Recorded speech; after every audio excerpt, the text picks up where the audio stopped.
Shalom e bem-vindos à Via Rápida Israel, uma frase do hebreu que significa amarás a Israel. Esperamos que vocês fiquem conosco durante os próximos 30 minutos, porque nosso professor Dr. Baruch vai compartilhar um estudo expositivo da Bíblia. Dr. Baruch é professor titular no Instituto Zera Avraham, com sede em Israel. Ainda que todas as aulas no Instituto são dadas em hebraico, o Dr. Baruch fica feliz em compartilhar este estudo semanal com dublagem em português. Para mais informações sobre nosso trabalho em Israel, visite nosso site amarasaisrael.org.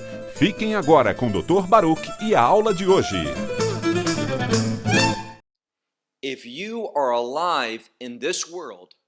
Se você está vivo nesse mundo, em algum momento enfrentará uma oposição.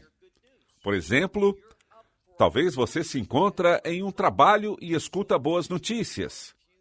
Existe a possibilidade de que te promovam a uma posição melhor, mas também há outros candidatos para o mesmo cargo. Eles são teus adversários. Talvez você queira comprar uma casa e encontrou o lugar perfeito para a sua família, mas outra pessoa também fez uma oferta para essa mesma casa, e ele é seu adversário. E isso é normal. Está tudo bem. Sempre que tentamos conseguir algo nesse mundo, normalmente aparecerá algum tipo de obstáculo. Mas nessa ocasião, quero falar de um tipo diferente de adversidade. Uma que não é natural ou humana, mas é uma adversidade demoníaca. Uma oposição espiritual. E isso é o que devemos entender. O dia de hoje, quero dirigir a maior parte do estudo aos crentes. Devemos entender algo.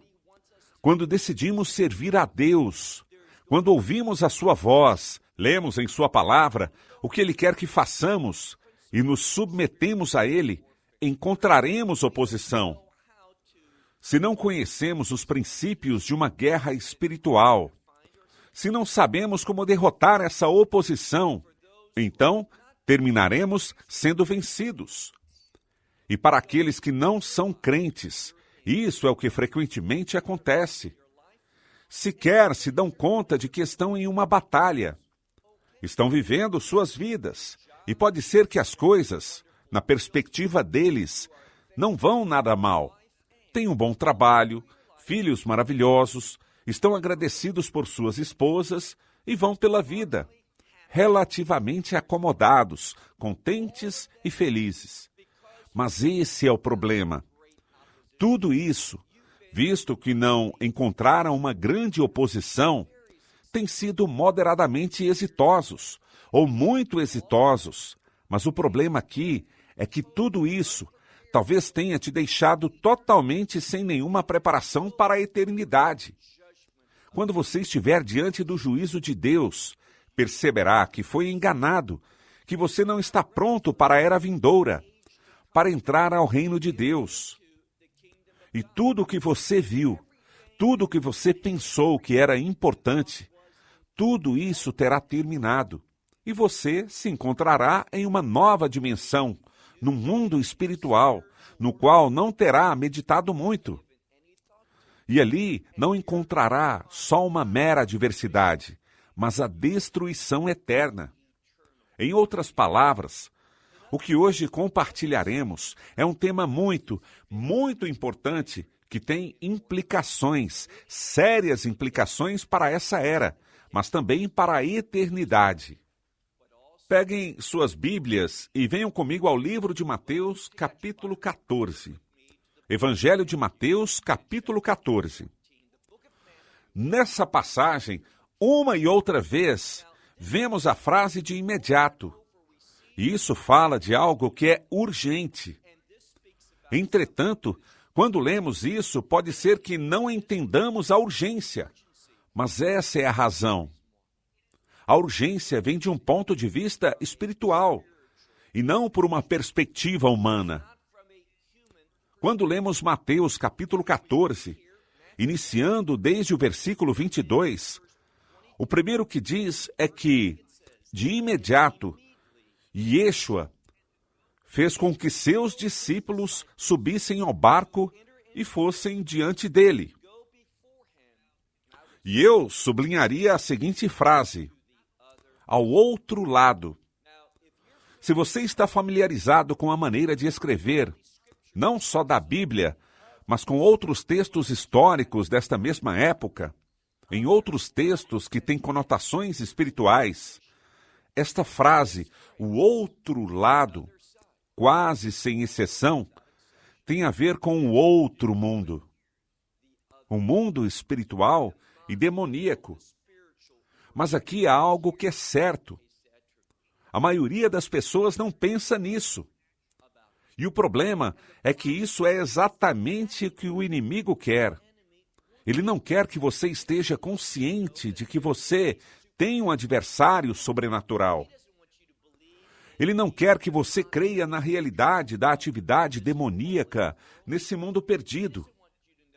Ele não quer que você saiba que existe, insisto, que não há um adversário espiritual e demoníaco que está operando contra você.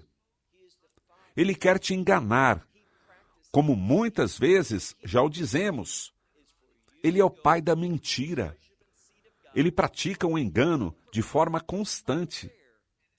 E o que ele quer é que você vá diante do trono do juízo de Deus totalmente sem preparação e sem estar consciente do mundo espiritual, dessa influência demoníaca que engana as pessoas e que o conduz, ouça isso, à perdição eterna. É unicamente a fé no Messias e na verdade que ele revela que nos pode ajudar com total sucesso a sermos vencedores, a ter a vitória nesse mundo sob as estratégias do inimigo. E essa é a chave, a encontrar prosperidade no mundo vindouro. E do que se trata isso de encontrar prosperidade no mundo vindouro? Se trata de receber as promessas de Deus. Uma vez mais, vejamos o versículo 22. De imediato, Yeshua fez com que seus discípulos subissem ao barco e fossem diante dele ao outro lado, até que ele despedisse as multidões. Vemos uma e outra vez que aonde quer que Yeshua fosse, as multidões o seguiam, o perseguiam, tal como vemos aqui. Mas agora veremos uma exceção. Veremos que, por um momento, ele se encontrará só. Lemos com atenção. Até que ele se despedisse das multidões, e versículo 23. E tendo se despedido delas, subiu sozinho às montanhas. Ele ficou totalmente só. Agora ele está na montanha, e com frequência, uma montanha, quando a vemos especialmente no Novo Testamento, e não num contexto profético, uma montanha representa uma perspectiva diferente. O que ele fará aqui? Bem, lemos que subiu sozinho à montanha, e aqui está a chave, para orar. A oração nos oferece uma perspectiva diferente. Na verdade, a oração nos dá a perspectiva correta. Por isso que, se a oração não é a prioridade da tua vida, verá as coisas de forma incorreta. Verá as coisas de uma posição de engano e não conhecerá a verdade. Não terá o ponto de vista para viver uma vida que agrade a Deus, que derrote as estratégias e planos malvados do inimigo. A oração é importante. Assim que o Messias se despede das multidões e ordena aos seus discípulos para irem diante dele para o outro lado. Versículo 23, segunda parte. E aconteceu que durante a noite vemos uma mudança no lugar. Isso é importante. Uma mudança no lugar. Biblicamente nos fala de um novo assunto, um novo tema. Quando chega a noite, usualmente se trata de uma referência a uma falta de entendimento. E veremos isso uma vez mais, de parte dos discípulos. Constantemente, esses discípulos que conheciam ao Messias, que aprenderam diretamente dele, motivados a uma tendência. Qual tendência?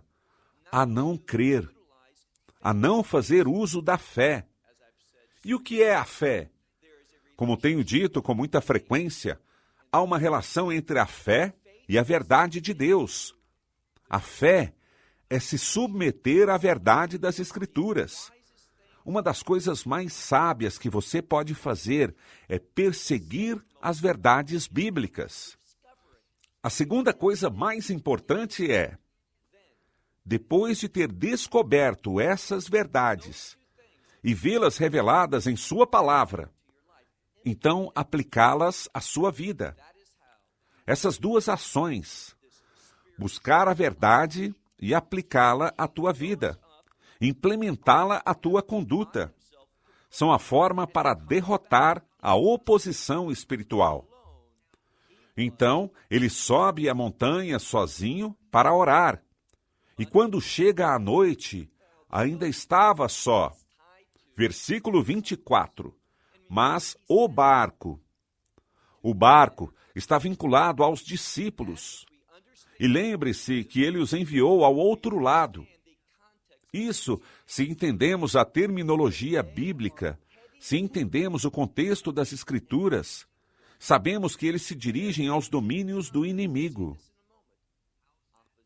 Eles se cruzarão. E veremos isso em um momento com a adversidade. O que aconteceu? Mas o barco já se encontrava no meio do mar. E notem o que acontecia com o barco. Ele era açoitado pelas ondas, porque havia, e o que se enfatiza aqui é a seguinte frase: se trata de algo que vem contra, no sentido oposto. Do que se trata? Lemos que havia um vento contrário golpeando esse barco. E o que aconteceu? Os discípulos estão sendo atacados. E você me dirá que é o vento. Em parte é verdade. Mas entendam que o inimigo também pode utilizar aquilo que é natural. Muito importante.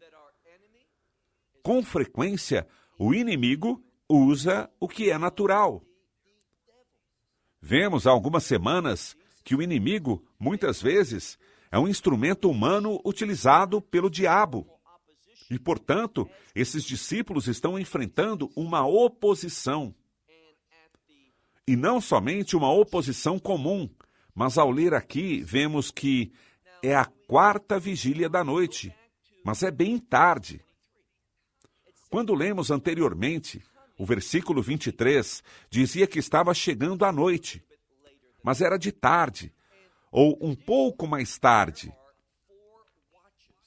Tradicionalmente, existem 4 vigílias ao longo da noite.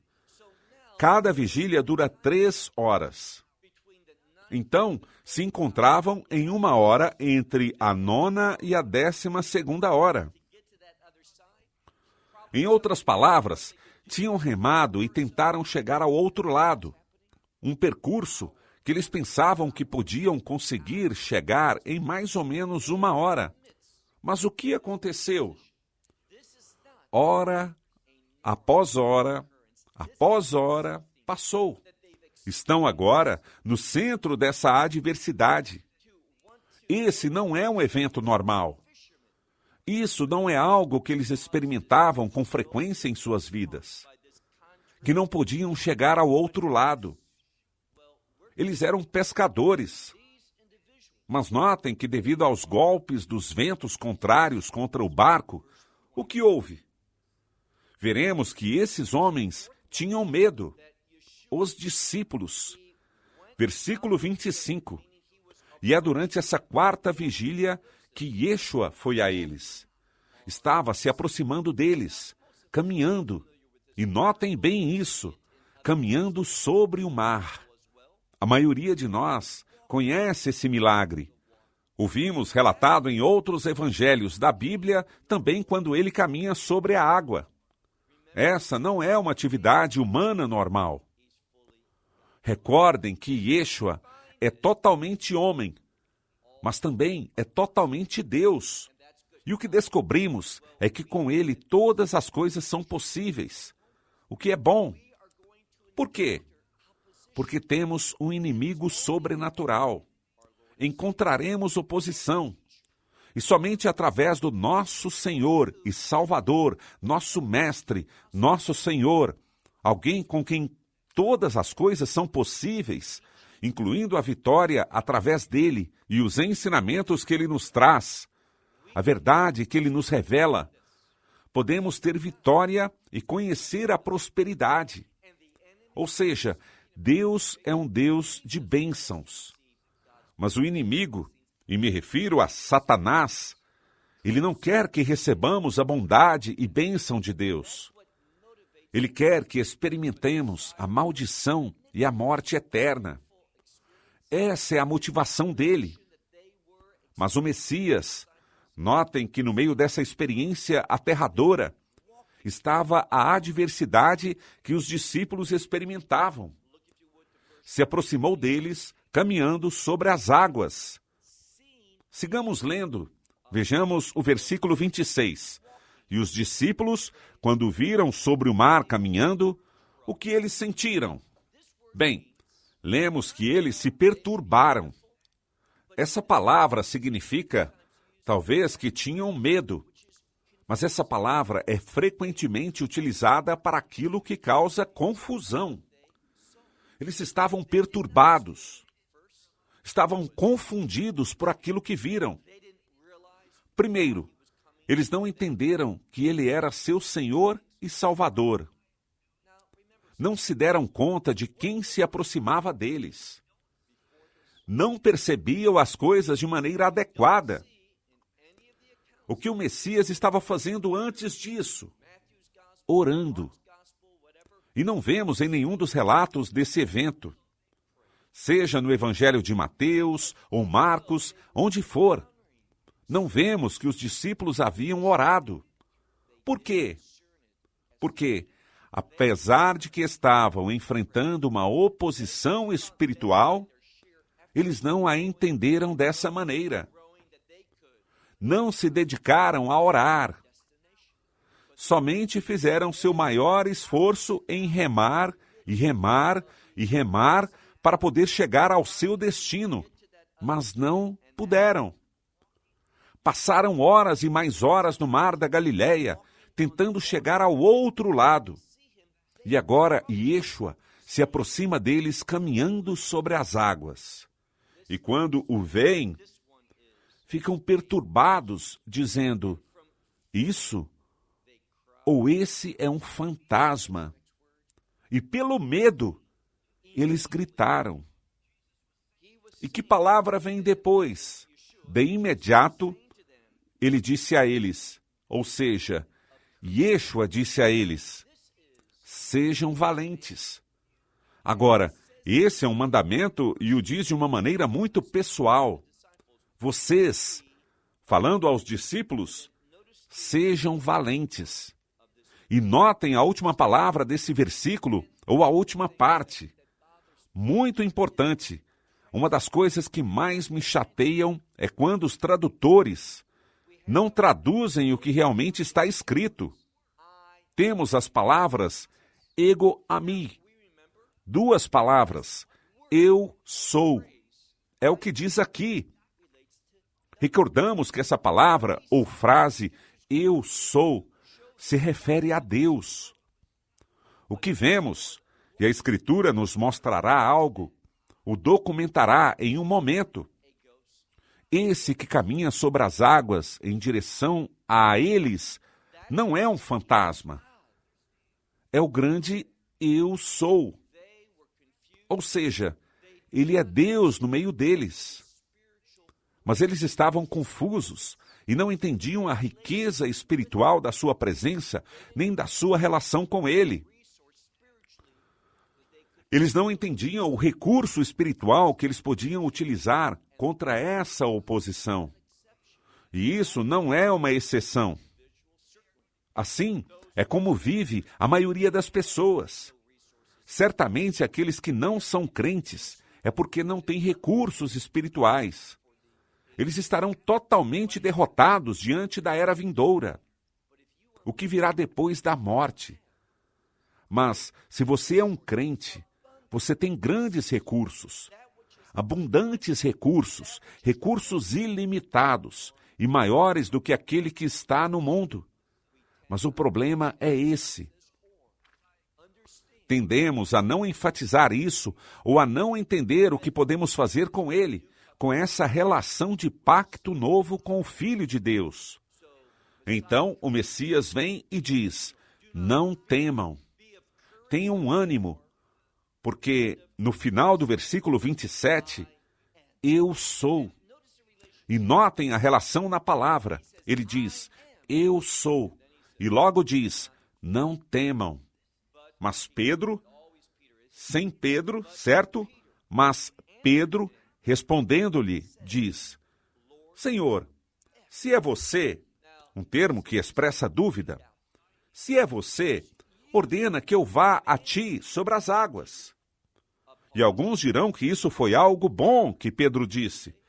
E o Messias esteve de acordo. Versículo 29, lhe disse, vem. E descendo do barco, Pedro, descendo do barco, caminhou sobre as águas para chegar a Iêxua. Tudo isso parece muito bom, mas seguimos lendo. Versículo 30.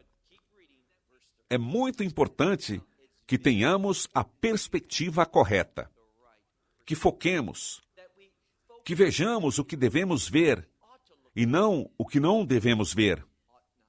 E aqui deveríamos ver a Iêxua, porque Ele é guia, Ele é instrução, sua presença, seguir a Ele, caminhar para Ele.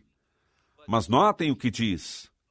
Mas Pedro, depois de descer do barco, diz que estava caminhando sobre a água, se aproximando de Iêxua. Versículo 30. Mas ao ver o forte vento lhe deu medo. Quando sentimos medo diante das coisas desse mundo, quando nos dá medo da adversidade, o que nos acontece? Notem o princípio que essa palavra nos ensina. Pedro estava vendo o forte vento, teve medo e começou a naufragar e clamou dizendo, Senhor, salva-me. Isso é o que o fez tão triste. Pedro não tinha que afundar, ele não tinha que dar prioridade a esse evento, às ondas, nem a nada mais. Tudo o que ele tinha que fazer era focar no seu Senhor, caminhar até Ele, caminhar em obediência, se aproximar do seu Senhor e Salvador, o Messias, aquele que é nosso amo. Isso é o que um discípulo faz. Mas qual era o problema com Pedro? Versículo 31. Iêxua, de imediato, estendendo sua mão, o agarrou e lhe disse, ouçam isso. Você, homem de pouca fé, por que duvidaste? Duvidar nunca produzirá a prosperidade espiritual. Não fará que cumpramos o que o plano de Deus tem para nós. Então, não duvide. Qual é a alternativa? Crer, ter fé. Recordem o que ele diz. Homem de pouca fé. E por isso veio a dúvida. Ele começou a afundar. Mas o Messias o salvou. Versículo 32. E depois que ambos subiram ao barco novamente, de imediato o vento se acalmou, cessou.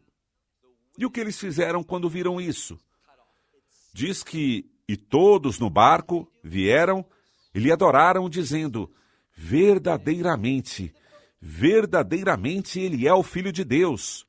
Notem que vemos o Messias fazer duas coisas, caminhar sobre as águas e controlar o vento. E então eles entenderam. Esse não é qualquer rabino. Esse não é só mais um profeta. Esse não é um simples feitor de milagres. Mas ele é, e não se percam disso, ele é o Filho de Deus. Até que você não entenda essa verdade, Nada bom, de um ponto de vista espiritual e eterno, de uma perspectiva de reino, ocorrerá na sua vida. Você necessita compreender que Ele é o Filho de Deus. Versículo 34. E passando dali, chegaram à terra de Genezaré. E sabendo disso, quem? Os homens desse lugar. O que eles fizeram? Anunciaram por todas as regiões ao redor desse lugar e trouxeram a ele, a todos que... E aqui há outro exemplo de algo muito infeliz, porque vi em 28 traduções diferentes e todas diziam enfermos e quebrantados de saúde. Todas as 28 traduções se referiam a pessoas que estavam doentes. Mas se analisarem essa palavra, e podem fixar a concordância debaixo o número 2560, se refere àquilo que é mal, aquilo que vai contra a vontade de Deus, aquilo que tem um espírito maligno ou demoníaco. E o que eles fizeram? Lhe trouxeram todos aqueles que tinham algo mal, que tinham espíritos malignos, e lhe diziam que somente os permitissem tocar. Tocar o quê? A borda do seu manto. E todos os que tocavam seu manto, diz aqui que eram curados. O que vemos? Que eles venceram o mal, encontraram vitória em suas vidas. O que foi que eles tocaram? A borda do seu manto. Como muitas Bíblias o traduzem, se referem ao canto de uma prenda de vestido muito especial, conhecida como tzitzit, um manto de oração que nos seus cantos tinha umas franjas, e essas franjas representam os mandamentos de Deus. Não acreditem em mim se não quiserem, basta buscar o livro de Números, capítulo 15, dos versículos 37 ao 41. O que relata Mateus é que eles buscavam vencer o mal. Como? Obedecendo a Deus, fazendo sua vontade, e disso se trata a prosperidade quando tomamos a decisão de o obedecer, de vencer a oposição fazendo a vontade de Deus. Quando focamos na sua verdade, não seremos confundidos. As coisas desse mundo não nos perturbarão. Conheceremos a vitória para a glória de Deus. Amém. And to God be the glory. Amen. Esperamos que você tenha desfrutado da aula de hoje e que possa compartilhá-la com outros. Te convidamos a participar e nos acompanhar a cada semana, a esta hora e por este canal, em mais um episódio de Amarás a Israel. Para mais informações em português, visite amarasaisrael.org, onde encontrará muitos outros estudos realizados pelo Dr. Baruch. Até a próxima semana. Que Deus, nosso Messias e Yeshua, nosso Senhor Jesus Cristo, te abençoe durante a sua caminhada com Ele. Shalom, desde Israel.